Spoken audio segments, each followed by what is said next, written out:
Yeah.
yow da ngaa baax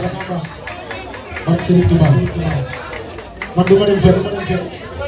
du ma dem soirée kenn xalaatu ma ko su ma siiwee man suñu kër kenn mosuma gis seenu kenn comme ni ma koy waxee chaque jour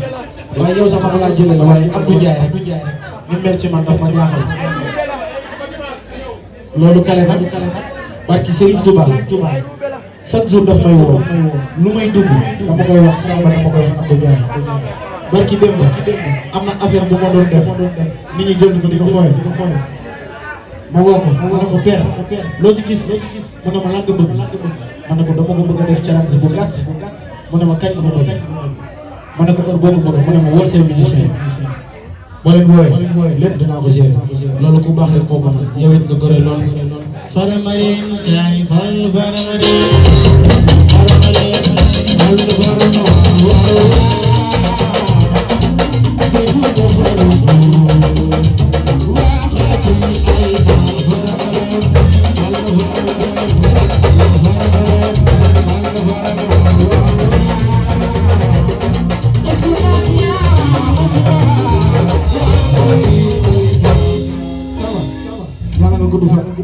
kontaan naa yow da ngaa baax ma ñëw ma ne man kàddu yu weex bu réew ma ñëw mbay xam nga kii dudu xale bi dafa nekk xale bu yaroo xam nga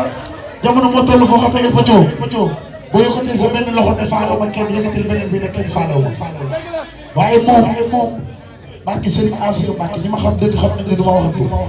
lu muy dugg ci àdduna daf may woo téléphone du jaar sama tur père rek la may wax père lii laa bëgg a def ak lii loo ci xam te bu ko neexoon bu ko def ndax nag tolloon nañu te moom star la Sénégal yi dañ koo bëgg fils fi nga ko jàpp nii foofu la ndax nag Youssou Ndour mi ndax nga woy ci àdduna lépp lu mu am sax yara ko ko yal na la yàlla sàmm yàlla wéral baat bi le 15 nag incha allah spécial yéen lay doon fële ca jàmm gën dina neex dina yëngu ba booba tàccu leen ma ko wax léegi nag dañuy war a may